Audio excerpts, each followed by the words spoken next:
하나님 아버지 감사합니다. 오늘도 주님의 은혜 가운데서 우리 가운데 새로운 날을 주시고 또 하나님의 말씀 속에 우리가 살아갈 수 있도록 우리를 구원해 주시고 또 우리의 삶을 하나님의 자녀 삼아 주심을 감사를 드립니다. 주님, 오늘도 주님의 은혜 가운데 우리가 거하게 하시고 하나님 말씀 가운데 온전하게 순종할 수 있는 믿음을 주셔서 오늘도 이 세상 가운데서 우리가 하나님 앞에 거룩하게 살아가게 하시고 하나님 앞에 감사하게 살아가게 하시고 주님의 지혜로 살아갈 수 있도록 인도하여 주시옵소서. 예수님의 이름으로 기도하였습니다. 아멘. 다 같이 찬송가 540장 함께 찬송하겠습니다.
주의 보좌로 나아갈 때에 어찌하니 기쁠까. 주의 얼굴을 항상 배우니 더욱 친근합니다. 내가 매일 십자가 앞에 더 가까이 가오니 구세주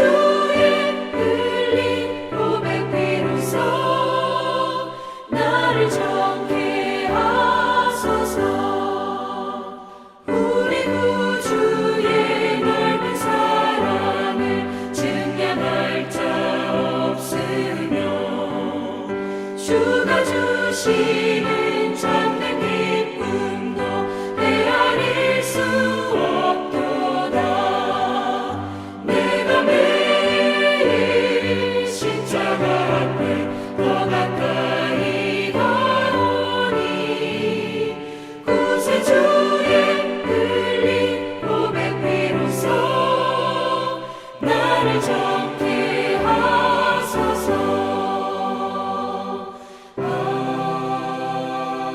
아멘. 오늘 우리에게 주신 말씀은 잠언서 17장 1절에서 12절 말씀입니다. 마른 떡 한 조각만 있고도 화목하는 것이 제육이 집에 가득하고도 다투는 것보다 나으니라. 슬기로운 종은 부끄러운 짓을 하는 주인의 아들을 다스리겠고 또 형제들 중에서 유업을 나누어 얻으리라. 도가니는 은을, 풀무는 금을 연단하거니와 여호와는 마음을 연단하시느니라. 악을 행하는 자는 사악한 입술이 하는 말을 잘 듣고 거짓말을 하는 자는 악한 혀가 하는 말에 귀를 기울이니라. 가난한 자를 조롱하는 자는 그를 지으신 주를 멸시하는 자요, 사람의 재앙을 기뻐하는 자는 형벌을 면하지 못할 자니라. 손자는 노인의 면류관이요 아비는 자식의 영환이라. 지나친 말을 하는 것도 미련한 자에게 합당하지 아니하거든 하물며 거짓말을 하는 것이 존귀한 자에게 합당하겠느냐. 뇌물은 그 임자가 보기에 보석 같은즉 그가 어디로 향하든지 형통하게 하느니라. 허물을 덮어주는 자는 사랑을 구하는 자요 그것을 거듭 말하는 자는 친한 벗을 이간하는 자니라. 한마디 말로 총명한 자에게 충고하는 것이 매 백대로 미련한 자를 때리는 것보다 더욱 깊이 박히느니라. 악한 자는 반역만 힘쓰나니 그러므로 그에게 잔인한 사자가 보냄을 받으리라. 차라리 새끼 빼앗긴 암곰을 만날지언정 미련한 일을 행하는 미련한 자를 만나지 말 것이니라. 오늘 본문은 관계를 세우는 법칙, 관계를 세우는 법칙에 대해서 솔로몬의 잠언은 말씀하고 있습니다. 하나님께 지혜를 구해서 역사상 가장 큰 지혜를 얻은 솔로몬이 바라보는 이 관계의 지혜는 무엇일까? 우리가 함께 살펴보고자 합니다. 인간은 사회적인 동물이기 때문에 사람과의 관계를 맺으며 살아갑니다. 그런데 유유상종이라는 말이 있듯이 누구를 자꾸 만나게 되면 그 사람의 영향력을 받아서 그 사람을 닮아가게 됩니다. 잠언은 특별히 어떤 친구를 사귀는가에 따라서 인생에 미치는 영향이 어떠한지를 보여주고 있죠. 그래서 노하기를 더디하는 사람과 사귀지 말라. 술을 즐기는 자와 사귀지 말라. 시비하는 자와 사귀지 말라. 다툼을 좋아하는 자와 사귀지 말라. 거만한 자와 사귀지 말라. 고기를 탐하는 자와 사귀지 말라. 게으른 자와 사귀지 말라. 창기와 사귀는 자와 사귀지 말라. 남을 헌담하는 자와 사귀지 말라. 이렇게 많은 관계에서 우리가 주의해야 될 사항들을 권고해 주고 있습니다. 사람과의 관계를 맺는 것 참 쉽지 않습니다. 우리가 신앙생활을 처음 시작할 때도 많이 힘들죠. 교회 밖 세상에서는 세상 사람들과 어울리는 방식이 있고 교회 안에서는 믿음의 사람들과 살아가는 방식이 있다는 것이죠. 둘 다 모두 내 삶 가운데 중요한 관계이기 때문에 우리는 이러한 관계를 유지하기 위해서는 지혜가 필요하다는 것입니다. 우리가 지혜로운 사람을 만나게 되면 우리 인생 가운데 참 중요한 영향력을 미치게 되죠. 남강 이승훈 선생님은 오산학교를 세운 교장 선생님이시죠. 그분은 원래 장사꾼이 돼가지고 거부가 되려고 했다고 합니다. 그런데 그 인생 가운데 중요한 만남을 갖게 됩니다. 바로 도산 안창호 선생님을 만나서 그분은 이제 거부가 되는 장사꾼이 아니라 민족의 장래를 바꾸려고 하는 위대한 교육가가 되었다는 것이죠. 그는 전 재산을 팔아서 오산학교를 세우게 됩니다. 그곳에서 어떤 인물들이 나왔냐면 한경준 목사님, 주기철 목사님, 또한 광복군의 지도자였던 김홍일 장군이 바로 이 오산학교 출신이라는 것이죠. 앞도 보지 못하고 듣지도 못하고 말하지도 못한 헬런 켈러에게는 썰리반이라는 선생님이 계셨습니다. 썰리반이라는 선생님이 계셔서 그녀의 인생이 달라지게 되죠. 또한 가난해서 구두 수선공으로 살아야만 했던 이 D.L. 무디는 주일학교에서 킴볼 선생님을 만나서 그가 거듭나고 변화되어서 나중에는 위대한 복음 전도자가 되었다는 것입니다. 이러한 얘기를 한다고 한다면 끝도 없죠. 그런데 반면에 잘못된 사람을 사귀어서 어리석은 인생을 살아가는 모습을 또한 우리가 보게 됩니다. 성경에 보게 되면 야곱의 넷째 아들이었던 유다가 형제들에게 실망을 해가지고 형제들을 떠나서 가나안 지역에서 살게 됩니다. 그곳에서 히라라는 친구를 삼게 됐는데 그 친구를 통해서 가나안 여인을 만나 결혼을 하게 되고 그런 가운데서 신앙교육이 다 무너진 그런 방탕한 생활을 살게 되었다는 것이죠. 결국 그는 자녀를 얻지 못하고 그의 며느리에 의해서 자녀를 낳게 되는데 그 아들이 바로 세라와 베레스죠. 그러므로 이렇게 부도덕하고 불신앙적인 사람을 우리가 만나게 되면 우리의 삶 가운데 유익이 되는 것이 없기 때문에 잠언의 말씀은 우리가 이러한 자들과 사귀지 말라고 권고하고 있는 것입니다. 그렇다고 한다면 우리가 어떻게 하나님과의 바른 관계를 세워갈 수 있는가? 그것을 우리가 함께 살펴보겠습니다. 1절 말씀 보겠습니다. 마른 떡 한 조각만 있고도 화목하는 것이 제육이 집에 가득하고도 다투는 것보다 나으니라. 행복을 여러분 다른 말로 하게 되게 되면 마음의 평안이죠. 마른 떡 한 조각만 있어도 마음이 평안하게 되면 그것이 바로 진정한 행복이라고 말하고 있는 것입니다. 여기 보게 되면 마른 반찬과 고기 반찬이 나오게 되죠.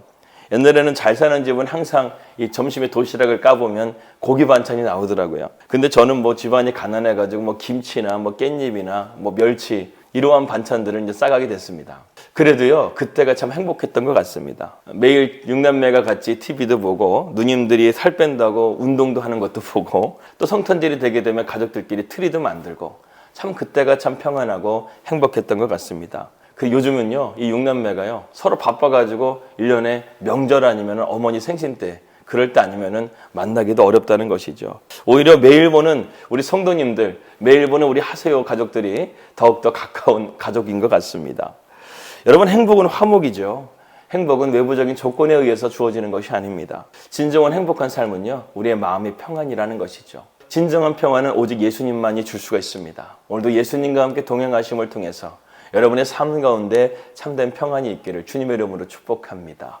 2절 말씀 보겠습니다. 슬기로운 종은 부끄러운 짓을 하는 주인의 아들을 다스리겠고 또 형제들 중에서 유업을 나누어 얻으리라. 참 좋은 말씀입니다. 슬기로운 종은요, 주인의 아들을 다스리게 된다는 것이죠. 심지어는 그 집의 유산도 같이 받게 된다라고 말씀하고 있습니다. 창세기에 보게 되면 아주 지혜로운 종 엘리에셀이라는 아브라함의 종이 나오게 되는 것을 우리가 보게 됩니다. 이 엘리에셀은 심지어는 아브라함이 자기의 상속자로도 삼으려고 했었던 그런 참 좋은 종이었죠. 그러나 그는 욕심 없이 주인의 말에 늘 순종하는 아주 겸손한 종이었습니다. 성경에 보게 되면 이 종이 이렇게 성경의 중요한 인물로 부각되는 것은 유일하게 창세기에 나오는 엘리에셀이 유일합니다. 그만큼 지혜로운 종으로서 하나님 앞에 인정받았던 엘리에셀처럼 우리에게 주어진 환경 때문에 우리가 신세 타령만 하는 것이 아니라 그 문제를 돌파해 나가고 하나님께 지혜를 구함을 통해서 우리의 삶이 인정받고 대우받는 그러한 슬기로운 성도들이 다 되시기를 주님의 이름으로 축복합니다. 3절 말씀 보겠습니다. 도가니는 은을, 풀무는 금을 연단하거니와 여호와는 마음을 연단하신다. 하나님과의 관계를 바르게 맺기 위해서는 우리의 마음이 연단되어야 된다는 것이죠. 이 도가니와 풀무불의 용도가 무엇일까요? 바로 불순물을 제거하는 것입니다. 마찬가지로 하나님께서 우리의 마음을 연단하셔서 우리의 불순물을 제거하게 되는데 바로 이 연단하는 것이 무엇이냐면 시련을 통해서 우리의 삶 가운데 불순물들을 하나님께서 제거하신다는 것입니다. 그런데 시련이라는 것은 일이 순조롭지 못하고 매우 어렵게 되는 상황을 말하는 것이죠. 어제 다니엘 기도회 19일차 말씀을 듣게 되었는데요. 엠마교회 한창수 목사님이 간증을 하셨습니다. 지하에서 개척을 시작하게 됐는데 그 고난 속에서 하나님께서 말씀을 붙들게 하셔가지고 말씀을 암송하게 되었는데 그 말씀을 암송하는 가운데서 성도들이 변하게 되고 자기 자신도 변하게 되는 것을 보면서 교회가 부흥하게 되었다는 것이죠. 여러분, 말씀은 우리의 인생의 거울과도 같습니다. 그래서 우리가 말씀을 비춰보게 되면 우리의 죄도 드러나게 되고 그것을 제거하고 하나님과의 바른 관계를 우리가 맺으며 살아갈 수가 있게 된다는 것입니다. 그래서 야고보 기자는 야고보서 1장에 이렇게 말씀하죠. 시련을 받거든 온전히 기쁘게 여기라. 이는 믿음의 시련이 인내를 만들어내는 줄 알미라. 여기서 인내라는 단어가 믿음이라는 단어로도 우리가 해석을 할 수 있습니다. 우리가 이러한 여러 가지 시련을 통해서 우리의 믿음이 만들어진다는 것이죠.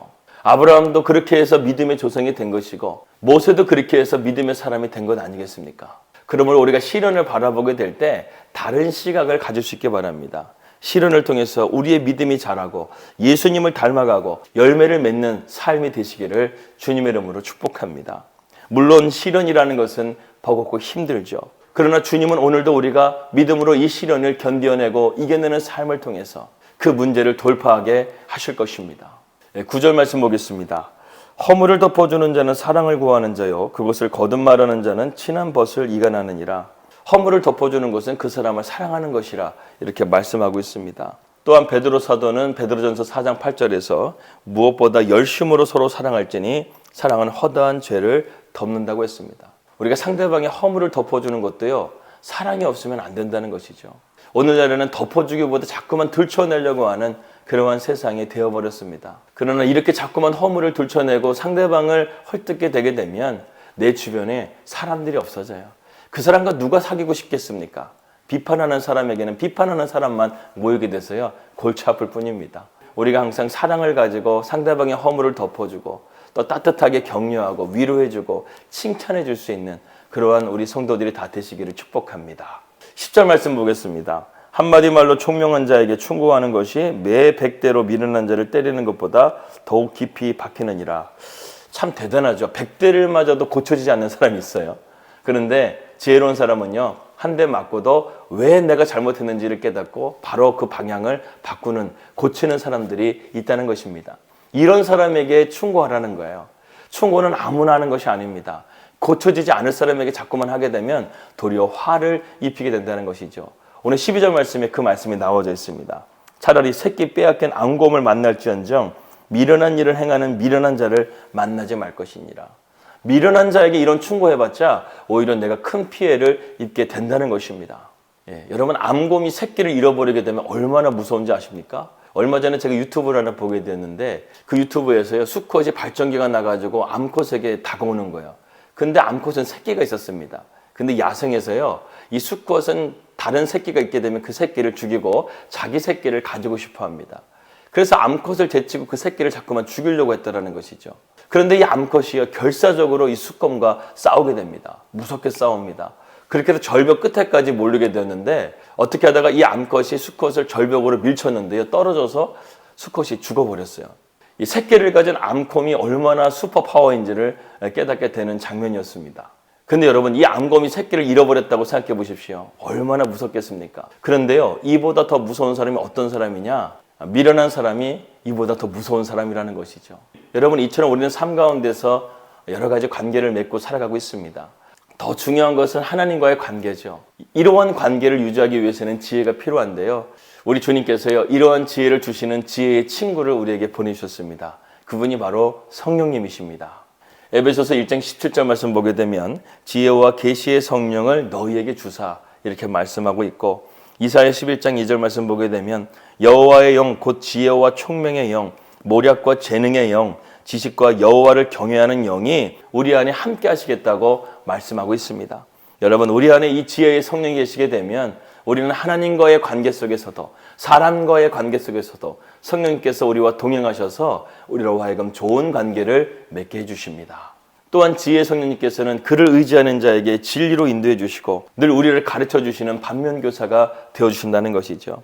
그는 우리에게 오늘도 죄에 대해서 책망해 주시고 우리가 오늘도 선택하는 가운데 분별과 통찰력을 주셔서 바른 것을 선택하게 해주시고 나쁜 만남은 정리되게 해주시도록 도와주시는 분이 바로 우리의 지혜의 성령님이신 것입니다. 그렇기 때문에 오늘도 우리가 성령 충만하기를 위해서 기도하시기 바랍니다.